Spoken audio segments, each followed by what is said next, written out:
Boa noite, meus queridos. Tudo bem? Boa noite. Boa noite a vocês.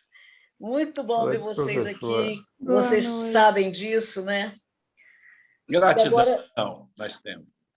Pois é, nós vamos, então, dentro ainda do capítulo 12, versículo 9, nós vamos fazer uma pausinha.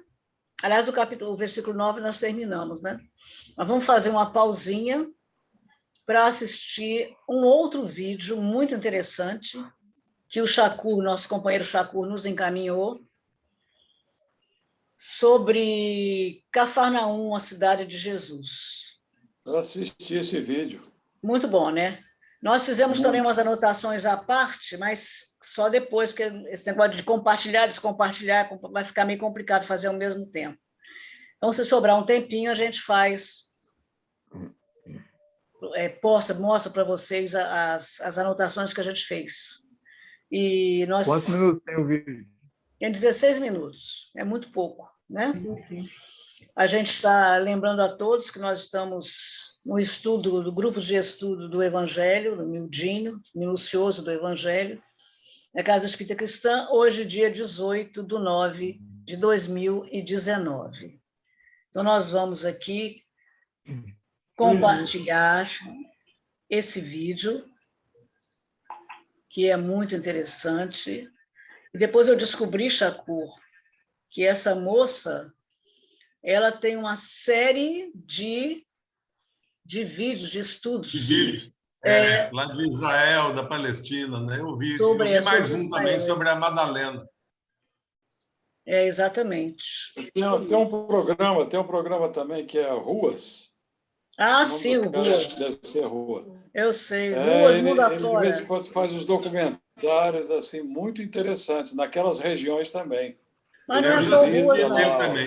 Ali quem fez um documentário muito interessante também foi o...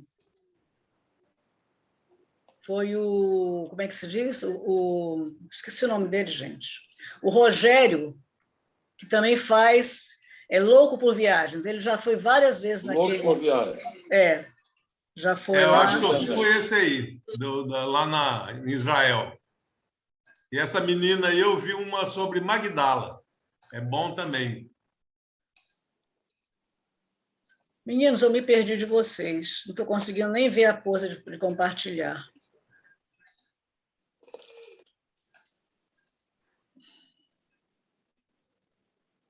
Participante do Zoom. Ai, meu Deus, não é isso não.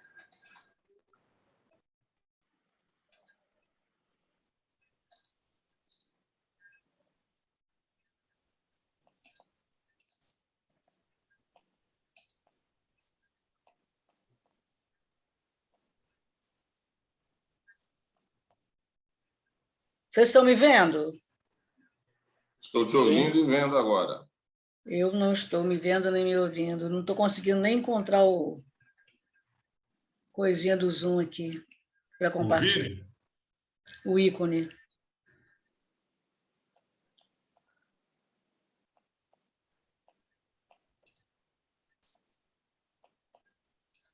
Meu Jesus.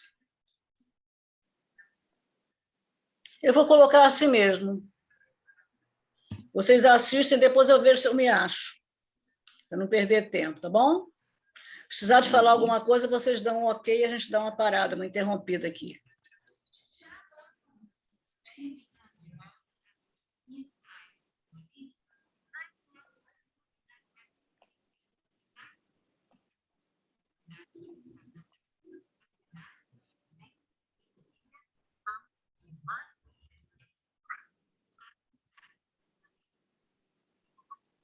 Gisela, se você tiver com problema aí, eu coloco aqui.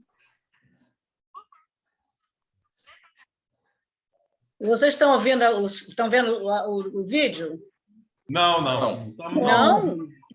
Não compartilhou, não. Ah, então, peraí.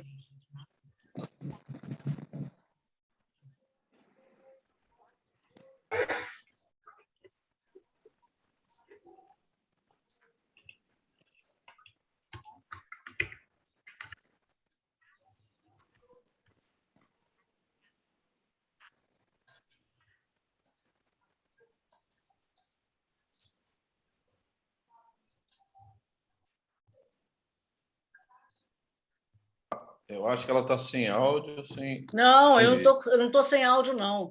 Eu só não estou ouvindo vocês, eu só não consigo achar a janela do Zoom para poder compartilhar. Se você quiser, eu estou com ela pronta aqui. Você quer que eu Então compartilhe? coloca, Chacu. Eu não consigo nem ver vocês, mas coloca então, por favor. Eu agradeço. Shalom e bem-vindos de ouvindo aí, volta vendo? ao Tô Israel ouvindo. com a Aline. Hoje nós estamos na Galileia, mais especificamente na cidade de Quefarnaum, a cidade também conhecida na Bíblia como Iro Shel Yeshua, a cidade de Jesus. Por que Quefarnaum é a cidade de Jesus? A gente vai descobrir quando a gente entrar. Então, se vocês estão preparados, vamos começar! Estamos entrando em Cafarnaum, conhecida em hebraico como Kfar Nahum, que quer dizer o vilarejo de Naum. Jesus nasce em Belém, vive a maior parte da sua vida em Nazaré e só com 30 anos ele se muda a Cafarnaum, como está escrito em Mateus 4,13, e deixando Nazaré, foi habitar em Cafarnaum, situada à beira-mar, nos confins de Zebulun e Naftali. Mas por que essa cidade é justamente chamada de a cidade de Jesus? Porque apesar de ele ter vivido aqui só 3 anos, ele viveu aqui os 3 anos mais importantes da vida dele, que são os anos do ministério e da vida pública. E por isso a cidade de Cafarnaum recebe esse título. Chegamos no local mais importante de todos. Dá uma paradinha aí, Chacu. Que é?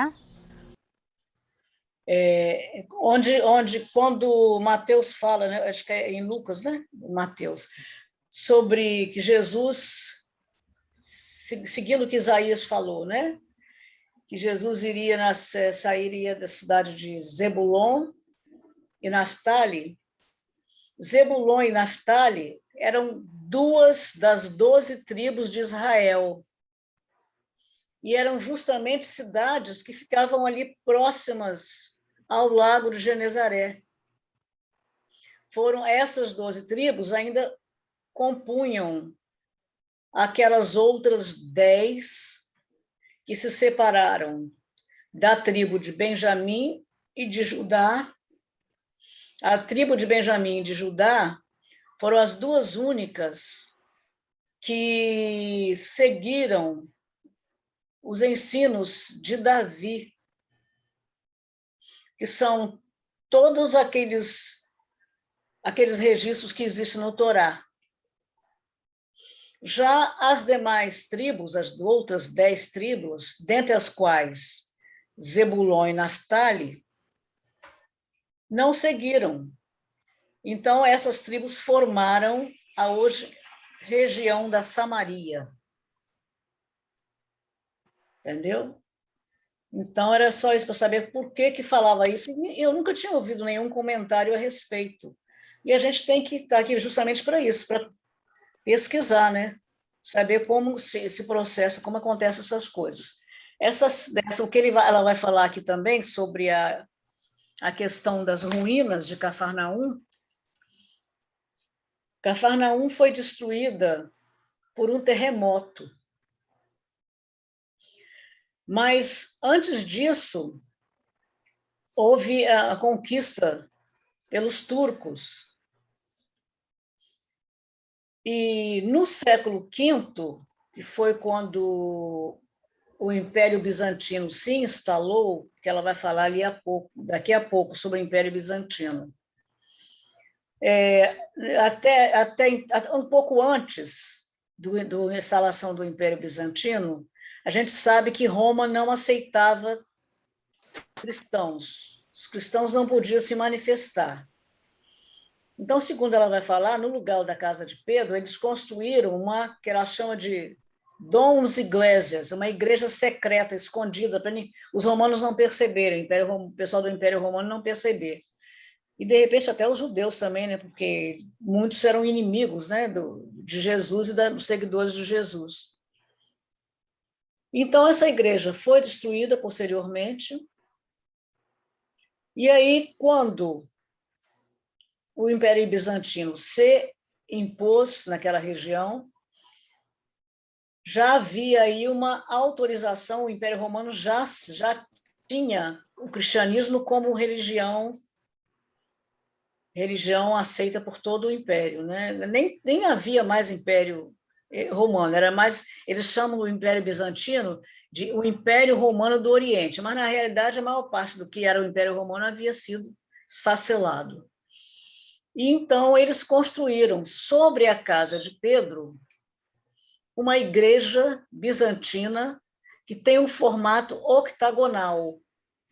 E aí a gente vai passar para vocês observarem, só para saber por que é a igreja bizantina, por que a casa de Pedro não está mais ali, mas a Cafarnaum mesmo foi destruída por um terremoto, mas antes houve essas conquistas, essas guerras, né? Esses vários povos aí, vai destruindo, né? Eles vão derrubando tudo, não querem nem saber. Mas aí a gente vai aos pouquinhos se inteirando do que ela vai falando. Pode prosseguir. Alguém quer falar alguma coisa? Restos da casa de Pedro, a casa onde Jesus se hospedou e morou. E nessa casa também aconteceu um dos milagres de Jesus, a cura da sogra de Pedro, como está escrito em Lucas 4, 38 e 39. Depois de sair da sinagoga naquele dia, Jesus foi à casa de Simão, onde encontrou a sogra dele muito doente, com febre alta. Quando os presentes suplicaram por ela, Jesus se pôs ao lado da cama e repreendeu a febre, que a deixou. Ela se levantou de imediato e passou a servi-los. Nesse desenho, a gente consegue ver como a casa de Pedro se parecia, bem diferente dos restos arqueológicos que a gente vê aqui. O que acontece? Nos primeiros séculos, o cristianismo vai ser uma religião proibida e perseguida pelo Império Romano.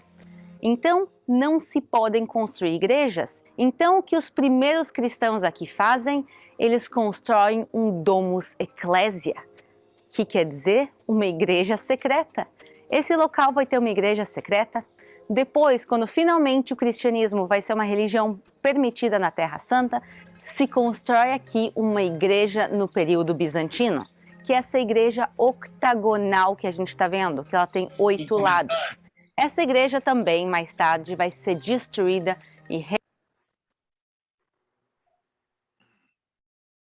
Quem que ia falar? Pode falar, gente. É sobre ela falando, né, de uma maneira muito materialista, né, sobre construção da igreja, né, como se a igreja fosse importante para o cristianismo, né. Eu falo assim, a estrutura física, a estrutura enfim, provavelmente o que aconteceu foi uma expansão da casa de Pedro, porque ele recebia muito enfermo, ele tinha a família dele, né, e os cristãos continuaram a fazer isso naquele local, e era necessário fazer alguma expansão do local.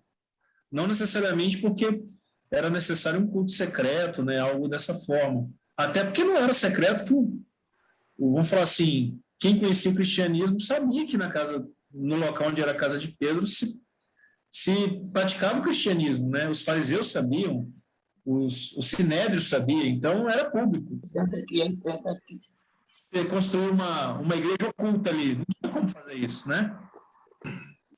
Mas ela até está com as informações bem... Eu andei pesquisando alguma coisa que ela fala, e pelo menos com relação à história oficial, tem muita coisa que... Agora, o interessante é a gente pensar, mas, Pedro saiu, né? Ele foi para Jerusalém para abrir a Igreja do Caminho e ficou morando lá. E, obviamente, segundo a gente observou, inclusive no livro Paulo e Estevão, ele levou a esposa. Vocês se lembram que ele lá em Roma, eles foram procurar, Paulo foi procurar para ele uma casa para ele e a esposa? Quer dizer, onde ele ia, ele levava, né? A esposa não é nem comentada, ninguém sabe sobre ela, mas ele estava sempre com ela. Sobre os filhos não se fala, né? Talvez algum dia. que o pessoal normalmente dá muita importância àquelas figuras mais próximas de Jesus, e quando os filhos ou outras pessoas da família não se destacam, elas não são mencionadas. O caso da sogra de Pedro, que inclusive ela vai mostrar aí, existe uma sinagoga quase encostada na casa de Pedro, ruínas, né? Mas existia também uma outra sinagoga em Cafarnaum. Então, com relação àquela passagem que nós estamos estudando, Jesus saindo dali entrou na sinagoga deles. A gente não sabe se é nessa sinagoga do lado da casa de Pedro ou se é em uma que tinha mais distante. E a gente talvez nem vai saber tão cedo, a não ser que Haroldo, esses meninos aí façam alguma pesquisa, né? A irmã Aila lá, tenham alguma informação mais correta sobre isso. Assim, eu só fiz esse comentário, tá? Não, enfim, mas é porque é a visão um pouco materialista, né? Do contexto que a gente já sabe, né? Principalmente através do livro Paulo e Estevão e dos Atos dos Apóstolos também, a gente tem alguma informação, acaba ficando nítido uma visão que talvez não seja histórica com H, né? Uma visão um pouco mais, talvez, menos embasada, vamos falar assim, porque o cristianismo era conhecido e era na casa de Pedro, enfim, ali na casa dele em Cafarnaum e lá em Jerusalém também, né? Conforme você falou, né, Giselda? Então, não tinha como ser oculto, ter uma igreja oculta ali, né? Isso aí eu achei meio estranho, mas isso aí eu não pesquisei, não, para falar a verdade. Pesquisei só outras informações, inclusive sobre a sinagoga que tem do lado, etc. Mas uma coisa interessante que eu resolvi pesquisar também, apenas por curiosidade, assim, é que eu não vejo ali naquelas proximidades uma faixa de praia, de areia. Eu não sei onde, até andei pesquisando, mas tem que parar com mais tempo. Essas pesquisas são muito rápidas, eu fico lá com a mamãe, não dá tempo, e ela fica querendo saber onde, se a gente conseguiria saber também, por curiosidade, mas porque é interessante, né? A gente tem uma visão, uma mentalização de onde Jesus parava, onde ele pegava o barco.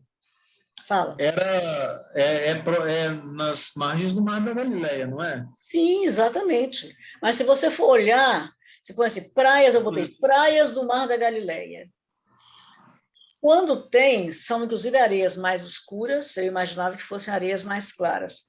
E são faixas pequenas e pouco largas. Eu não sei se com o tempo, 2000 anos depois, talvez o mar tenha subido, possa ter mudado, né? A gente sabe que o mar vai, mesmo sendo um lago, né? Ele pode ter mudado, não sei como é que é a história. Mas eu não vi ali nas proximidades nenhum tipo de praia onde Jesus, ou Pedro, né, e os outros pescadores pudessem guardar seus barcos e sair. Não consegui encontrar.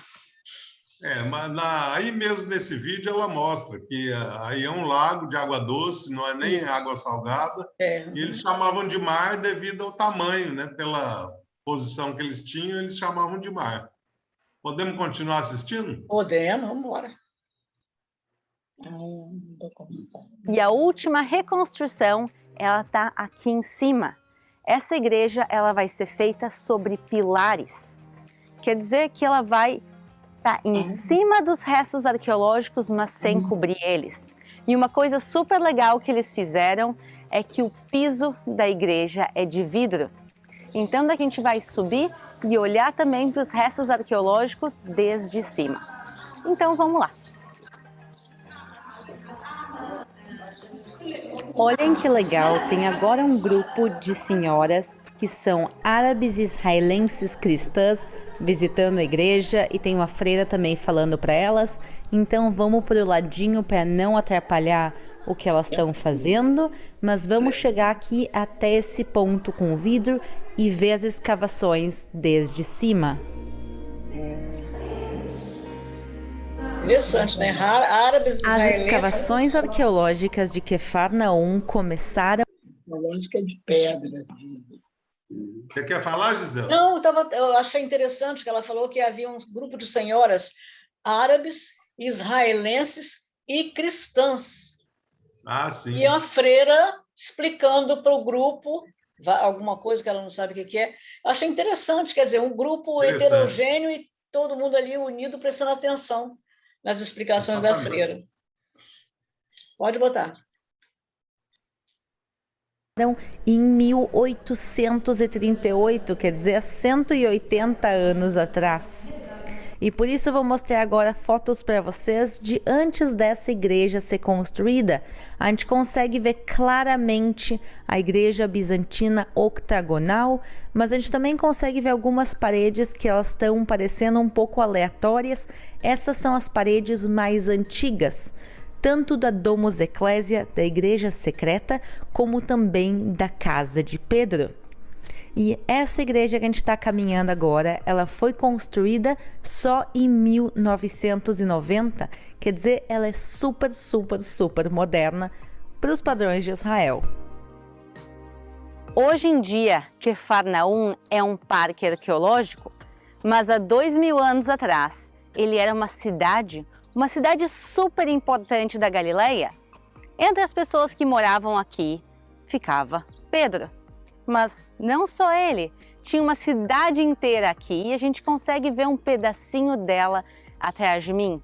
Essas pedras pretas são restos de casas de Quefarnaum, justamente do período de Jesus, do período romano. Uma coisa interessante é que a gente vê que todas as pedras de construção são pretas. Por quê? Porque a gente está muito próximo das colinas do Golã. E as colinas do Golã, elas são, na realidade, vulcões inativos e toda essa região foi coberta de lava há muito tempo atrás. Então aqui as pedras são pedras basálticas, quer dizer que é lava, que é magma que endureceu. E por isso todas as casas eram construídas com essa pedra. Mas de repente, a gente caminhando aqui em Quefarnaum, a gente vê um edifício que é diferente de qualquer outro edifício. Vejam que ali no fundo tem um edifício branco. O que será que ele era?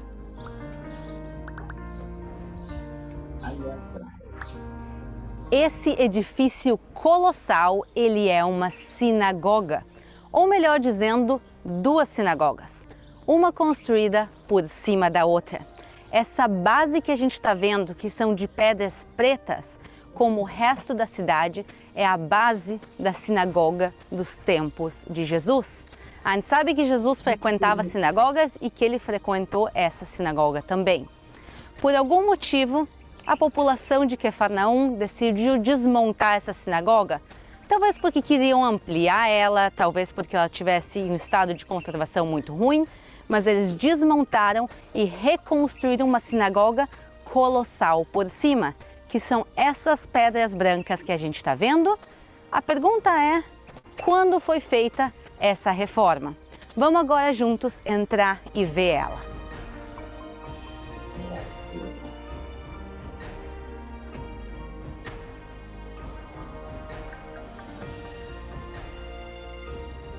Então, de quando é essa parte da sinagoga?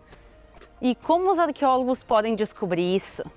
Eles pegam e levantam as colunas. Então aqui eles levantaram as colunas e o piso da sinagoga e viram que tinha embaixo.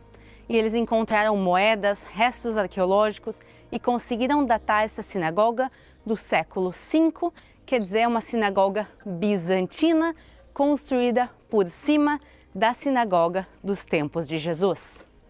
Nos tempos de Jesus, o Templo de Jerusalém ainda existia e ele era o coração de todo o povo de Israel. É onde ficavam os sacerdotes, é onde se faziam sacrifícios, é onde se iam nas 3 grandes peregrinações anuais. Então, por que se precisava de uma sinagoga? Ela era um centro comunitário, o centro da comunidade local, onde se ensinavam e se estudavam as escrituras, onde se faziam as reuniões. E por isso a gente sabe que Jesus também frequentava sinagogas, entre elas essa, para ensinar a palavra. E aqui acontece a passagem de Lucas 4, 33 a 35. E estava na sinagoga um homem que tinha o espírito de um demônio imundo, e exclamou em alta voz, dizendo: Ah, que temos nós contigo, Jesus Nazareno? Vieste a destruir-nos? Bem sei quem és, o Santo de Deus. E Jesus o repreendeu, dizendo: Cala-te e sai dele. E o demônio, lançando-o por terra no meio do povo, saiu dele sem lhe fazer mal. Nós estamos caminhando nos restos de uma sinagoga bizantina, mas se a gente olha aqui pela porta, a gente vê do outro lado a igreja e embaixo dela tem restos de uma igreja bizantina. Isso quer dizer que Cafarnaum era um exemplo de coexistência, uma cidade onde judeus e cristãos moravam lado a lado. E essa sinagoga colossal vai acabar sendo destruída junto com toda a cidade de Cafarnaum, quando um grande terremoto acontece aqui. Já que a sinagoga era feita de pedra, pedras não desaparecem, e sim elas vão cair e desmoronar. Quando se prepara esse parque arqueológico, eles vão e tiram todas essas pedras e espalham elas aqui em volta. O que a gente está vendo aqui agora atrás de mim são restos da fachada da sinagoga. E olha que interessante, a gente vê aqui alguns símbolos, entre eles o símbolo da menorá, o candelabro do Templo de Jerusalém.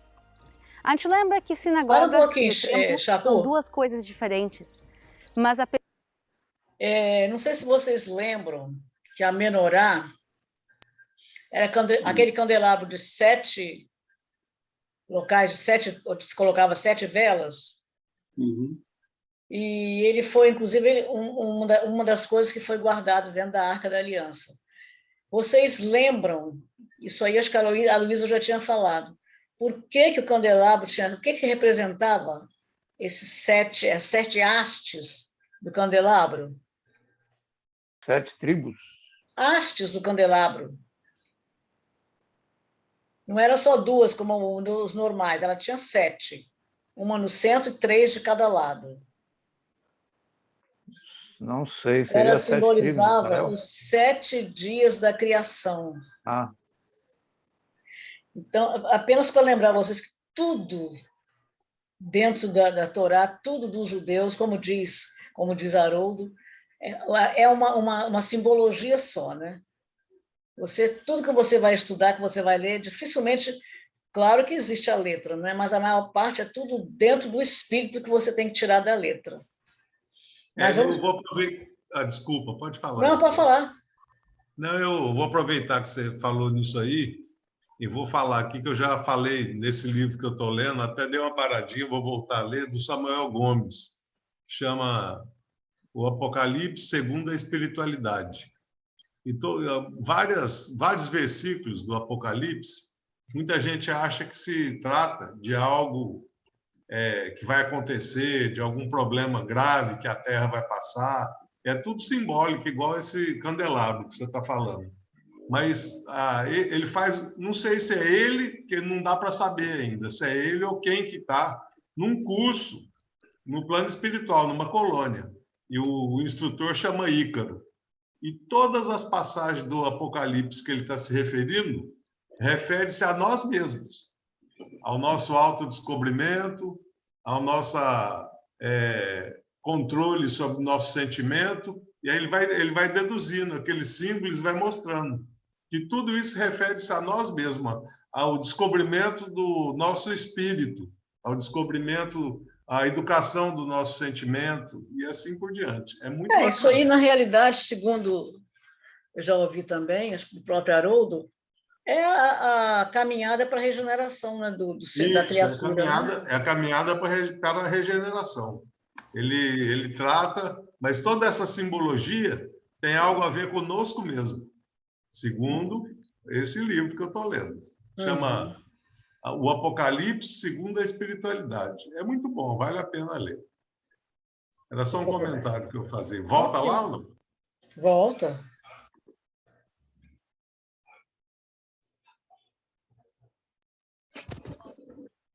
Apesar de quando essa sinagoga foi construída, o Templo de Jerusalém já havia sido destruído, mas a memória do templo seguia e segue viva. E então a gente vê que na sinagoga eles colocam símbolos do Templo de Jerusalém, a menorá, e dos dois lados tem outros dois símbolos pequenos. Um que parece um símbolo da Nike, mas não é.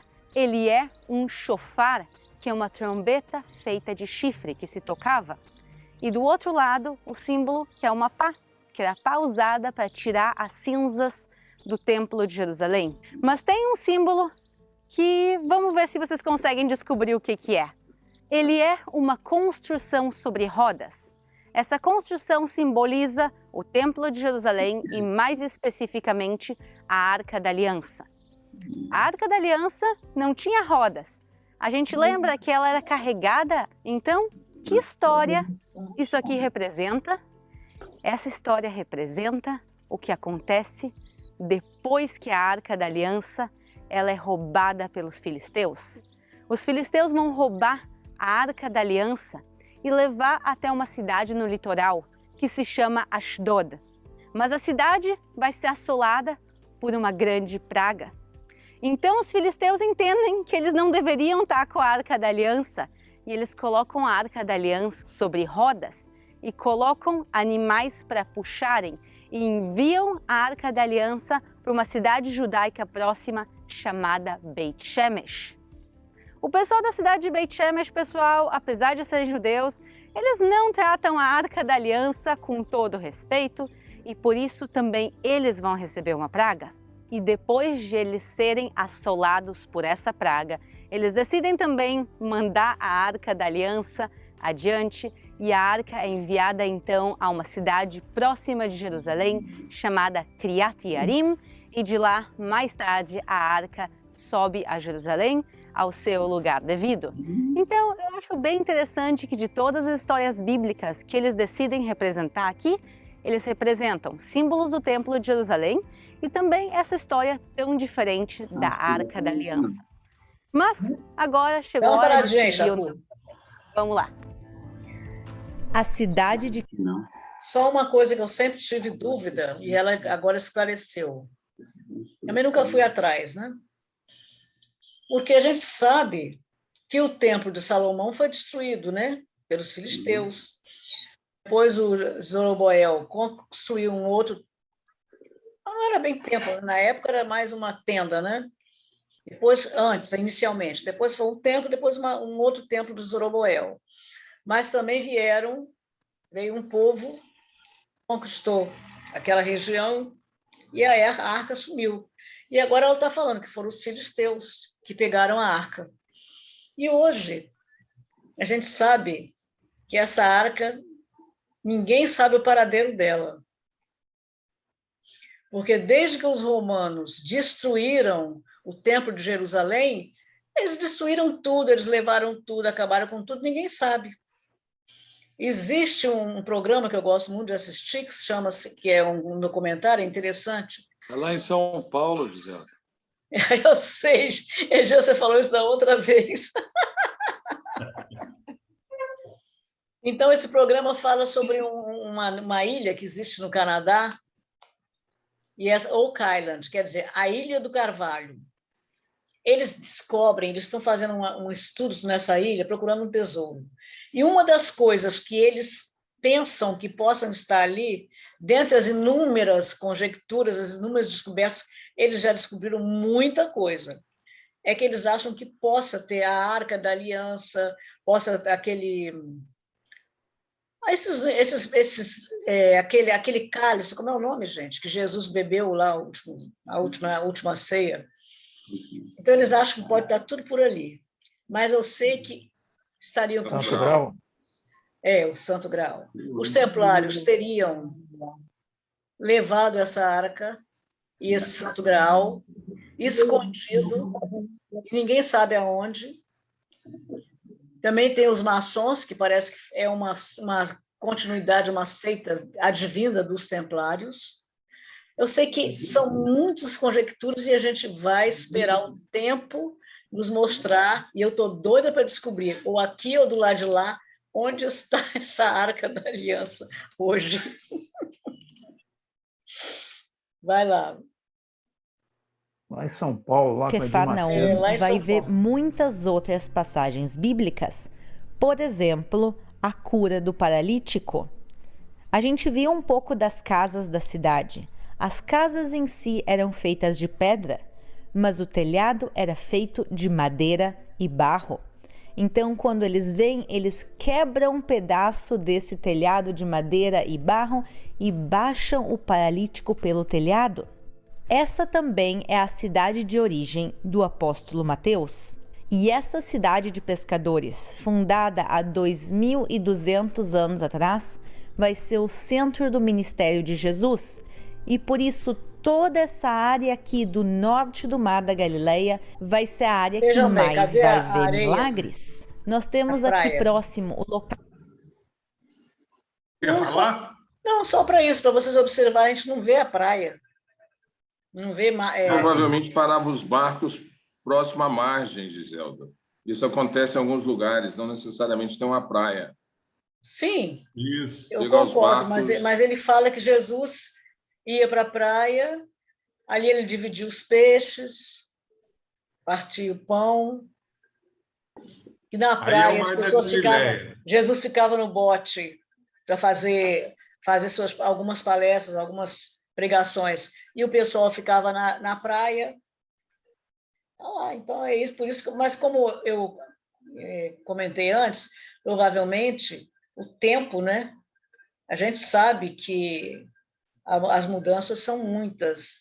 Aqui mesmo na Conceição da Barra, eu já conheci um bairro há uns 30, 40 anos atrás que hoje não existe mais. Pois é. A água tomou tudo, destruiu o bairro. A gente levando em consideração que são mais de 2.000 anos, né? Então, pois é isso que eu penso. Muda tudo. E na Praia do Canto, por exemplo, a água ia até lá dentro. Né? Foi aterrada. Foi artificialmente aterrada. A Praia de Santa Helena também é a mesma coisa. Né? Então, ali Santa Maria, onde eu morei, foi aterrado. Então, aqui, ó, olhando esse mapa que ela está mostrando, é o Lago de Cafarnaum. A Giselda já falou há muito tempo atrás, mas só para lembrar aqui, o Haroldo, ele chamou atenção para o desenho desse lago de Genezaré, que parece o mapa do Brasil, que estaria concentrado aqui no Brasil a pátria do Evangelho. Ele tirou de lá de Cafarnaum e trouxe para cá. Exatamente. É isso mesmo. Dos pães. Pode continuar? Pode. Dos peixes. A gente tem o primado de Pedro. A gente tem o Monte das Bem-aventuranças, onde ele faz o Sermão da Montanha. A cidade de Migdal, também conhecida como Magdala. E também cruzando o mar ao outro lado, a gente chega à cidade de Guedara, onde Jesus encontra o endemoniado. Então, esse pequeno espaço geográfico ao lado do Mar da Galileia reúne tantas passagens bíblicas importantes. Então, vamos agora chegar até a beira do mar.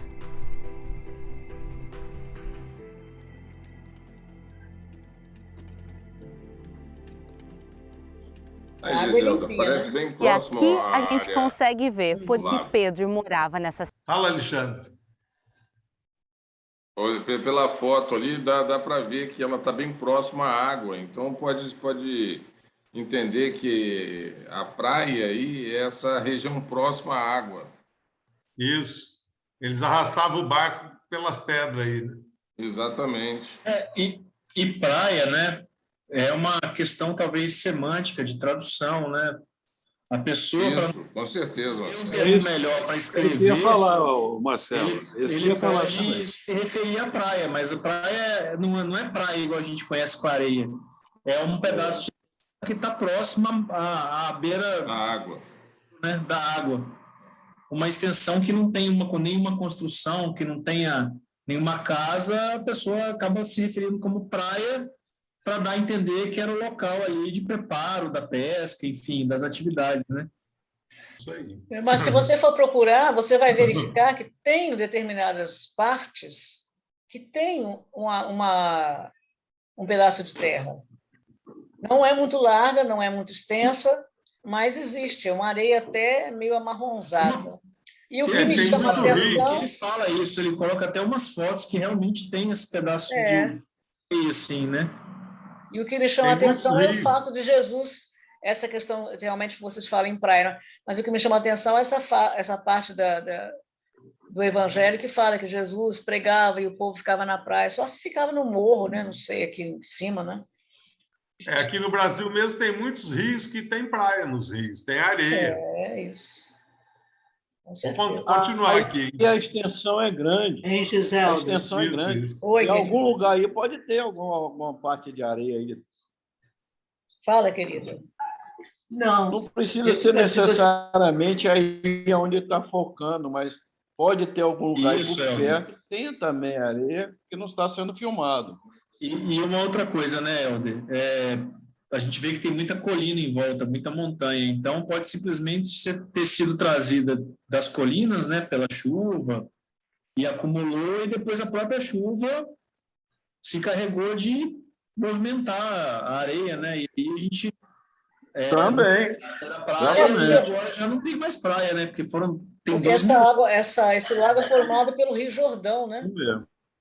Isso. A Yolanda queria falar aí, Giselda. Não, eu brincar com a Giselda. Onde estão as areias que estão aqui nas minhas lembranças? Ué, realmente, eu tô tão encarrifada com esse negócio de areia, quem sabe eu pisei. Não tava lá. Você está certo, Yolanda. Pode continuar aqui, falta só um pouquinho. Pode, já vamos acabar, né? Está só terminando. Pedro era pescador e exatamente ao lado de Quefarnaum fica o Mar da Galileia, que ele é um grande lago de água doce.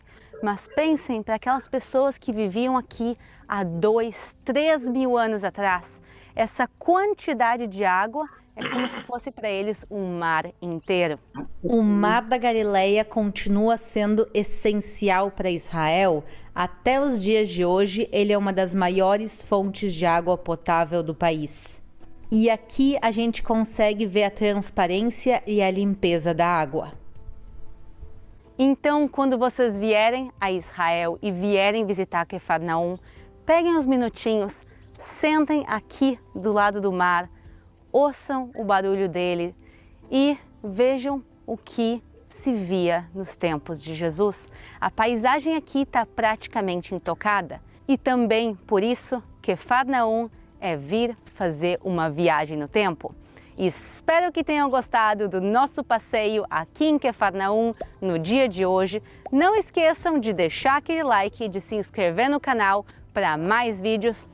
Um grande beijo, um obrigado especial ao meu pai que está segurando a câmera no dia de hoje e a gente se vê na próxima. Shalom e bem-vindos. É isso aí.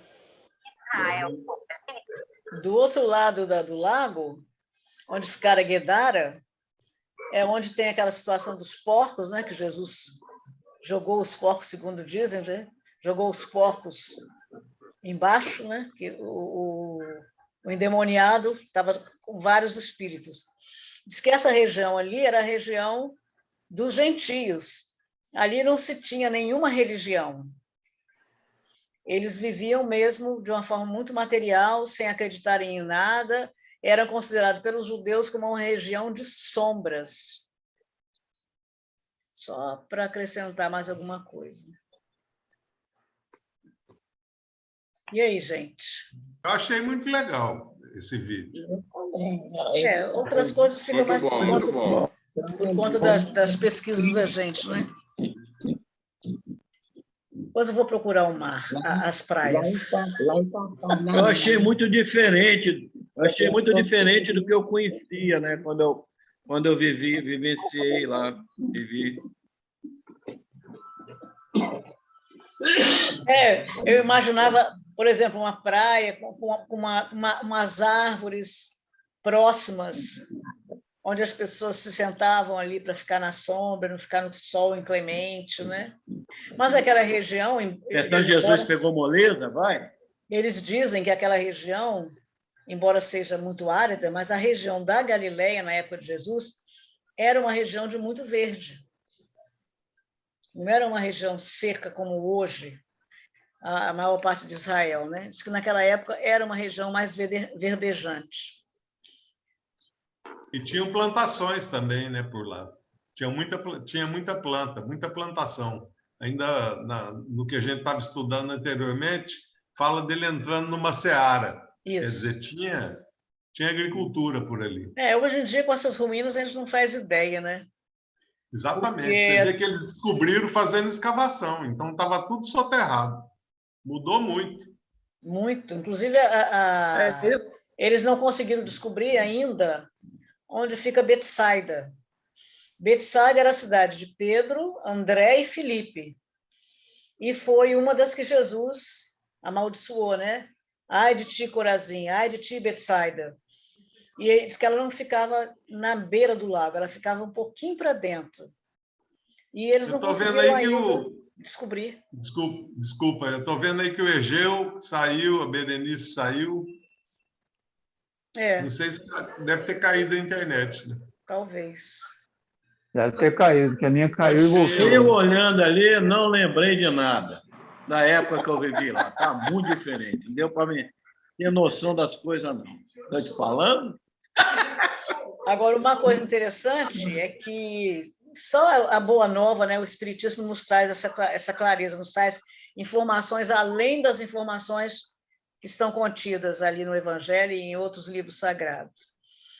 Mas ela diz que Cafarnaum era a cidade de Mateus, mas também dos irmãos de Mateus, né? Da mãe, do pai, né? Que a gente já sabe lá por Boa Nova, que era o Mateus, o Levi, né? O Tiago Menor, que é o que fica com Paulo, que tem dificuldades lá com Paulo, e que fica com Pedro o tempo todo na Casa do Caminho, fazendo aquele trabalho maravilhoso. E Judas Tadeu, eram os dois irmãos de Levi, né? Mateus. Eles eram filhos de Cleófas e Alfeu. Mas, para a maioria das pessoas, o Mateus nem tinha irmão, né? A gente não tem essa informação. Humberto Campos é que vem nos clarear isso no livro Boa Nova, que é uma obra que eu sou muito encantada com ela. Mas é isso, meus amores. Vamos acabar por aqui, né? Não sei se esses nossos irmãos vão concluir, vão voltar. Odete, você está bem, Odete? Estou bem. Então, tá bom. Então, vamos terminar. Você está me ouvindo? Você está me ouvindo? Então, você está me ouvindo? Estamos te ouvindo, sim. Então, eu liguei aqui certo. Tá, eu e Gideon. Vocês estão te ouvindo. Gideon, quero ver a cara dele. Ele está com aquele cabelo bonito ainda. Está cabelo bonito? Então, tá bom, gente. Vamos concluir por aqui. Eu hoje vou pedir ao nosso querido Alexandre que faça a nossa prece de encerramento. Será um prazer. Valeu. Na hora que você quiser. Antes de parar a gravação. Vamos fazer assim mesmo, né? Pode? Pode.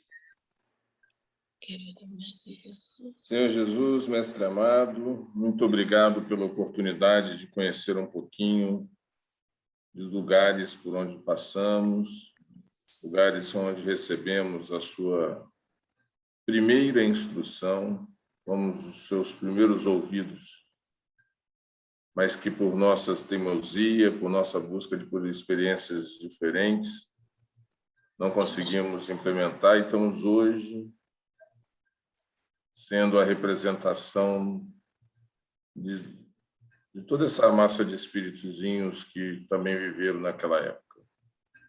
Mas faz parte do nosso crescimento, faz parte da nossa evolução. E a nossa passagem na Terra, nesses momentos onde a Terra também passa por uma nova transformação, por regeneração, será vitoriosa. Nós conseguiremos gradativamente evoluir um pouquinho para habitarmos um planeta de regeneração.